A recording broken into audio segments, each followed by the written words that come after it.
Musim hujan ini bikin parah jalan tempat beta pergi kerja. Kotong harus pakai oto seperti ini kalau mau lihat pasien yang tinggal di pelosok desa. Asal sonde longsor sesu aman itu.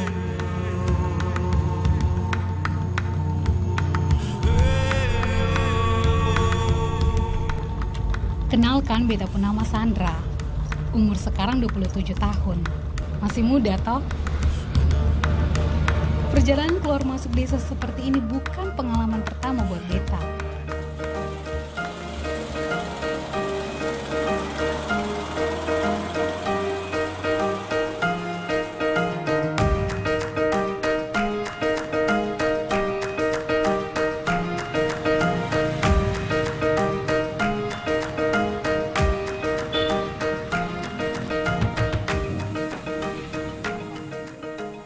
Sudah 2 tahun menjadi dokter umum di Puskesmas Kota Soe, Kabupaten Timur Tengah Selatan, Nusa Tenggara Timur. Habis lulus dari kedokteran Brawijaya Malang, beta bekerja di sini. Obat, minum apa? Paracetamol. Beta bilang kesehatan warga Timur ini bikin prihatin. Maka beta putuskan pulang dan kerja di kampung halaman. Air saja banyak tidak? Tidak banyak hanya Indah. Kenapa, Bob ya? Ada bengkak? agak panas juga tapi mungkin Dibandingkan bekerja di rumah sakit, beta lebih suka bekerja di puskesmas ini. Kontrol pasien jadi lebih sering dan gampang.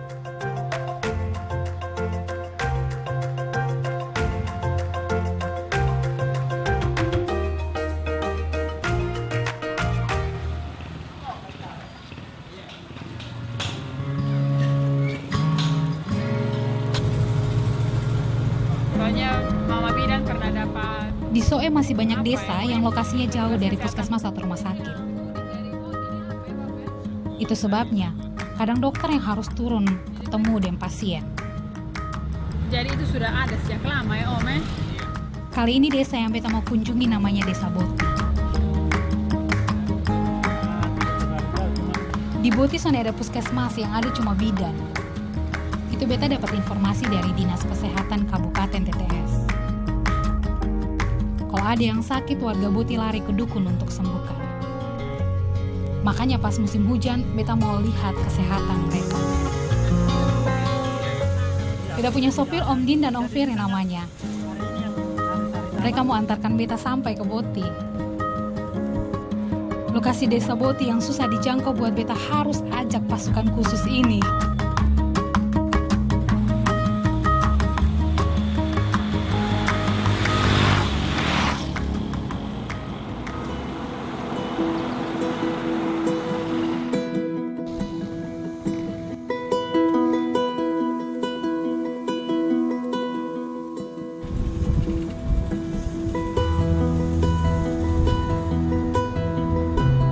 Kalau dikit-dikit tuh ada yang terkena juga rumah raja itu ya. Om Din bilang kalau Kotong akan ketemu Bapak Raja di Boti. Tapi Son boleh lupa untuk bawa siri dan pina untuk mereka. Itu seperti kasih hormat sama tuan rumah.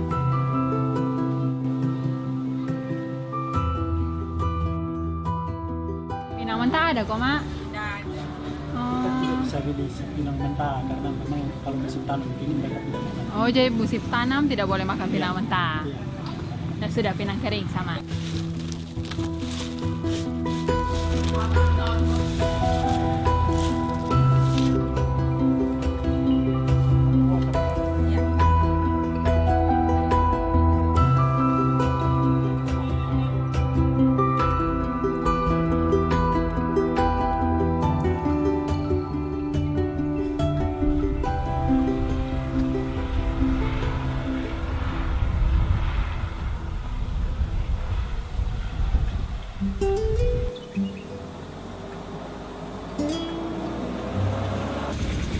Om Ferry, sampai di depan Om Ferry ganti tangan ya.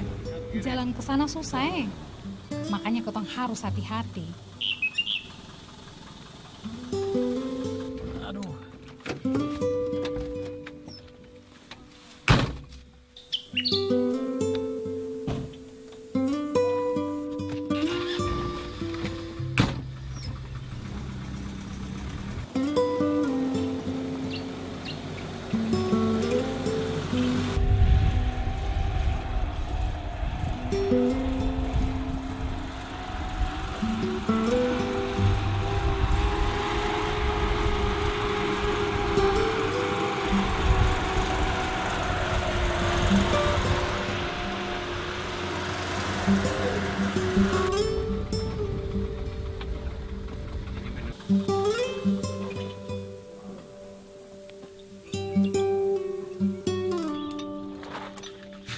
bagaimana lah, kotong harus tunggu sebentar. So pakai oto seperti ini pun masih mogok. Kalau kesini pakai oto biasa, apa pula jadinya. Mari saya pasang dulu baru Om Ferry putar. San bisa Om Ferry. San bisa. Kasih kunci sini ke saya pasang, kasih dulu. Licin. Awas.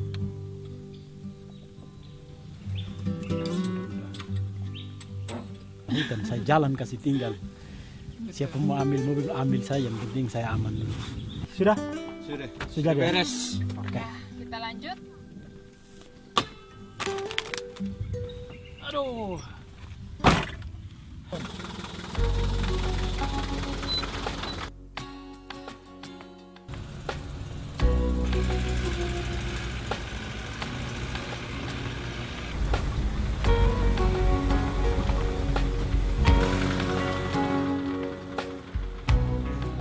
Akhirnya sampai juga. Selamat datang kakak nona semuanya di Desa Boti.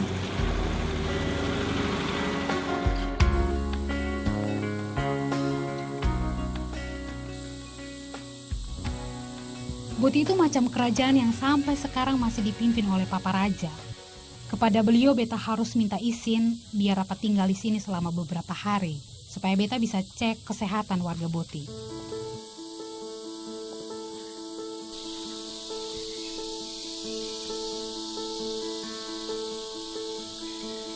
Terima kasih, Mama. Orang Boti termasuk Bapak Raja mengerti kalau kotong bicara bahasa Indonesia. Tapi beta sudah mengerti bahasa Dawan, bahasa asli suku Timor. Memang beta lahir dan besar di Timor, tapi sayangnya beta sudah mengerti apa-apa. Untung beta bawa Om Dim ini, orangnya sangat lincah. Siri dan pinang yang diterima, serta tenun ikat yang diberikan kepada beta, jadi tanda kalau ketempung kehadiran diterima oleh Bapak Raja. Puji Tuhan Jadi Bapak, kami datang dari Soe, datang di Boti sini. Kami mau berkunjung di Bapak Raja untuk lihat-lihat dengan Boti, bisa merasakan hidup di Boti seperti apa. Ya, saya dari Soe, saya kerja sebagai dokter umum Bapak. Kita alat tetap nak kolak saya ini olah dia nolak aja pakai khususnya. Nah, dan Bapak Raja juga dengan senang hati menerima ibu dokter untuk menginap di sini. Terima kasih. Dia berapa? Anak plan tahu nanti ngomong. Dia tuka. Ya, masat lo hay. On oil okay ini. Pag-andam talulin na lekot lolo. Desa Boti ini ada 2 bagian. Yang tinggal di sekitaran kompleks kerajaan disebut Boti Dalam. Sementara yang selepas dari kerajaan disebut Boti Luar.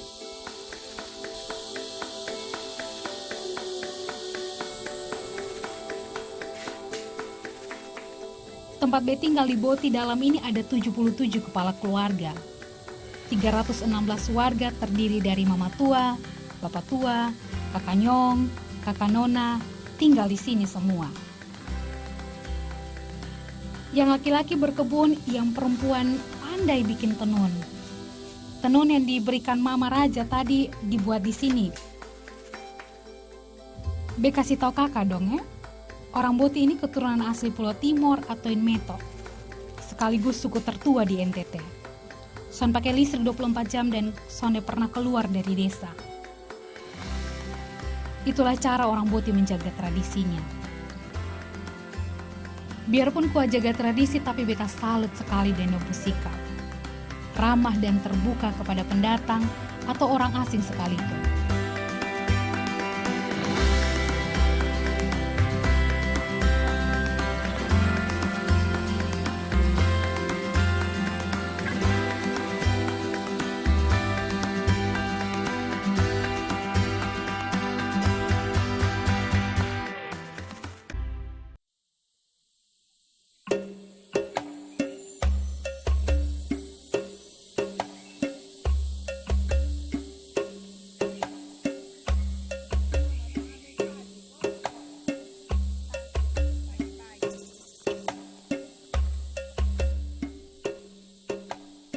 Selain susah dapat pasokan listrik, warga yang tinggal di Boti juga susah dapatkan air bersih, Kakak.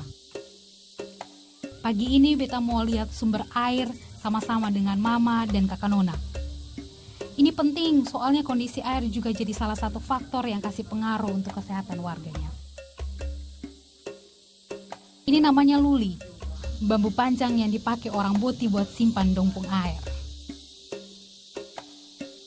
Kalau mau pi sumber air, kotong harus jalan turun seperti ini, Kakak. Jaraknya dekat memang, tapi tetap butuh perjuangan.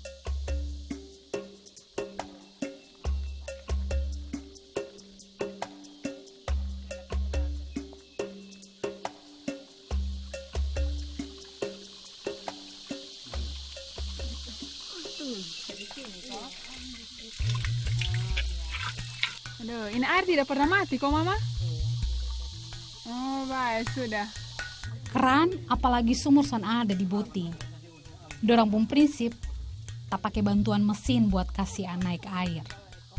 Soalnya kalau pakai alat, bisa-bisa nanti kotong jadi berlebihan.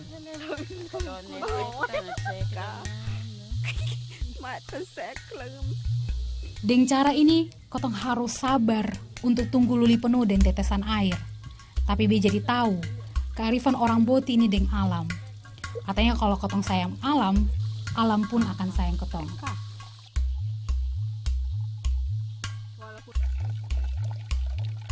Mam tua bilang sumber air ini sudah lama ditemukan oleh nenek moyang.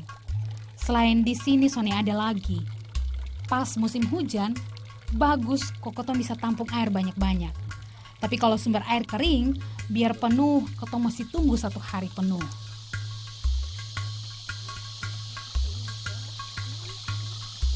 Oh iya.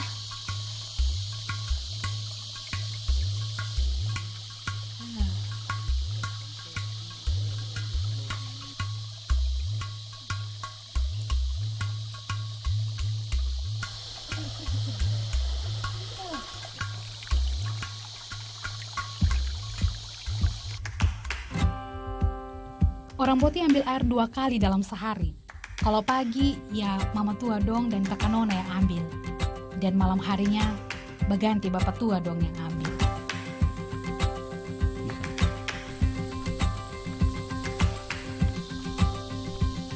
Lumayan melelahkan. Naik gunung sambil bawa air.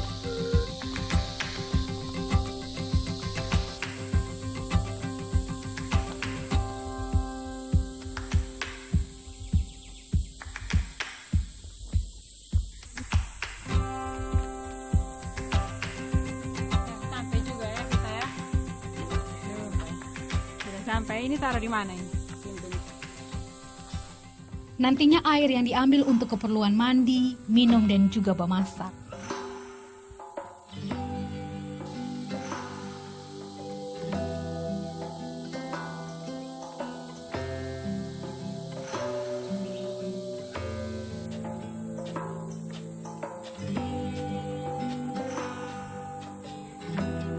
Tanah timur yang kering bikin susah tanam padi, karena butuh banyak air untuk irigasi. Makanya orang Boti, seperti orang timur kebanyakan, makan jagung sebagai pengganti nasi.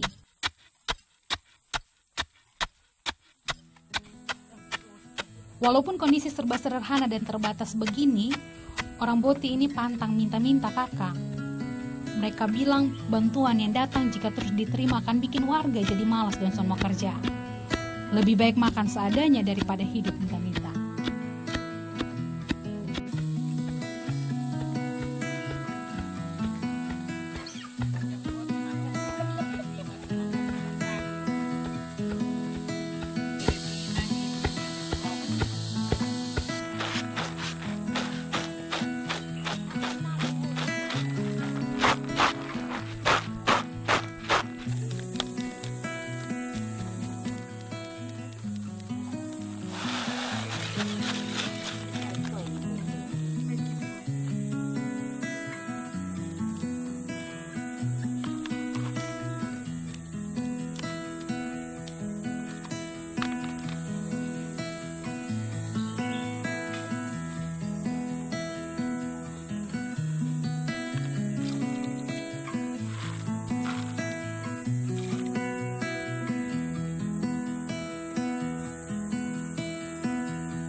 sambal ya mama, sambal terasi kok.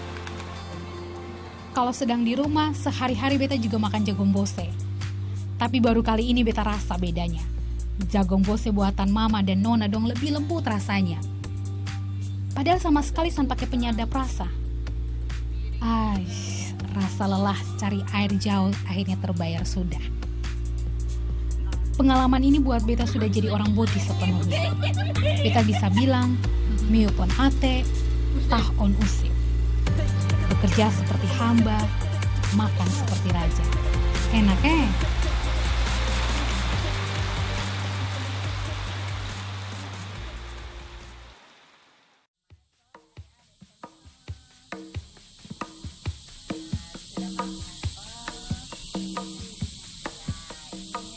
Ini nama siapa lah? Telu. Tak banyak anak-anak yang tinggal di boti dalam, hanya beberapa sah. Sejak kecil mereka ini tak biasa dapatkan imunisasi. Siang ini, beta mau cek dompung kesehatan tangan dan gigi. Harus ke telinga juga. Kuku mana? Kuku. Anak-anak boti ini tidak semuanya sekolah. Ada yang diwajibkan sekolah oleh Papa Raja, namun ada juga yang tidak. Itu karena di setiap keluarga harus ada yang meneruskan dan menjaga tradisi keluarga. Jadi tidak semua anak-anak di sini tahu baca tulis. Biasa sakit tidak? Tidak? Pernah sakit kok? Coba kuku. Ini ya diatur di kuku Soal pentingnya cuci tangan juga sampai semua anak paham.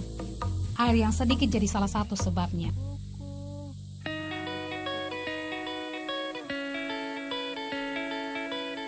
Sekalian cek kesehatan warga, beta juga sambil ajarkan anak-anak soal manfaat cuci tangan ini.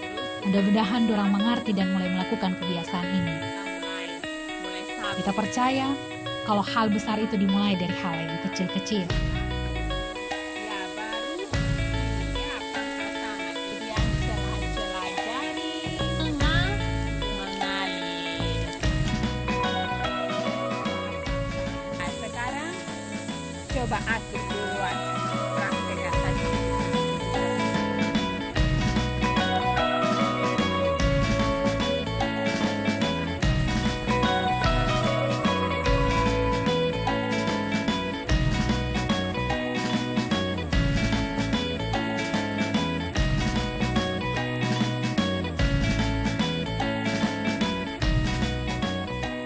Nah, kalau semua tangan sudah bersih, sekarang kita mau makan kue ya. Kita kembali ke tempat tadi. Ayo, Mas.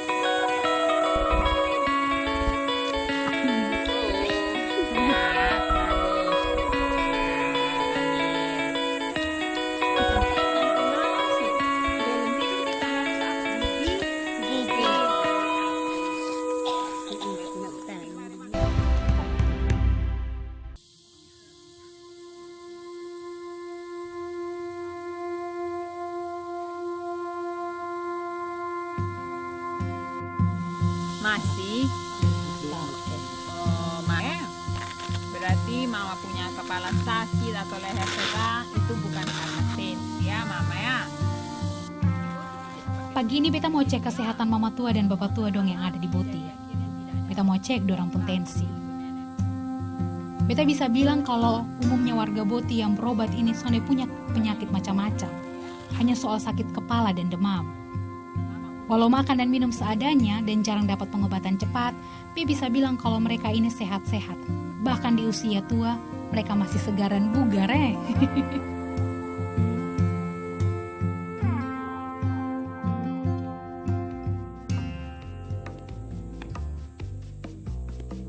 Mama tua bilang, ini karena orang boti punya resep rahasia.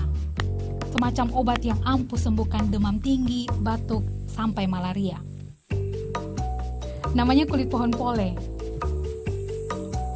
Mama bilang ini obat yang manjur warisan turun-temurun.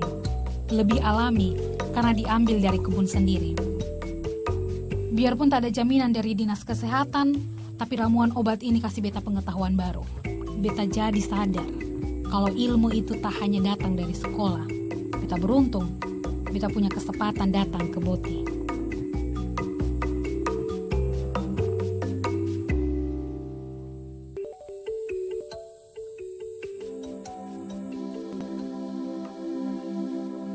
Selain minum ramuan resep nenek moyang, ada satu lagi cara orang Boti untuk hindari penyakit. Sekali dalam seumur hidup, anak-anak laki-laki di Boti harus dicumbutnya. Unak fu, begitu mereka sebut ritualnya.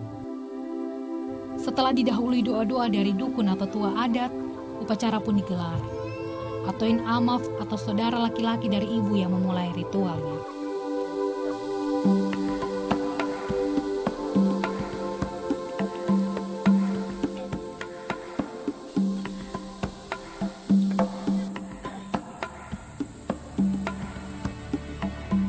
Upacara cukur rambut bikin pertumbuhan dan kesuburan badan anak jadi baik. Karena diyakini rambut yang dibawa dari kandungan ibu punya unsur panas yang buat anak bisa sakit-sakitan. Acara adat seperti ini jarang sekali dilakukan oleh orang Boti. Karena tingkat kelahiran dan pertumbuhan bayi di Boti itu sangat rendah sekali. Mungkin saja beta jadi dokter pertama di Soe yang melihat ritual kesehatan ini secara langsung. Ritual seperti ini biasa dilakukan di hari ke-9, hari di mana warga Boti tidak pergi ke ladang atau bekerja di luar. Di hari ini jugalah semua kumpul di Lopo bersama Papa Raja untuk saling tukar cerita.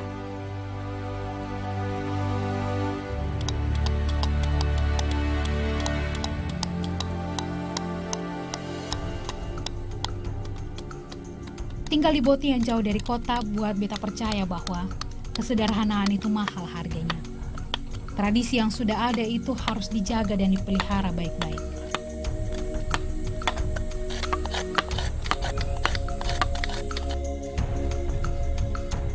Hidup dari alam, patuh kepada alam, dan menjaganya tetap lestari. Itulah Boti, kebanggaan negeri. Indonesia bagus!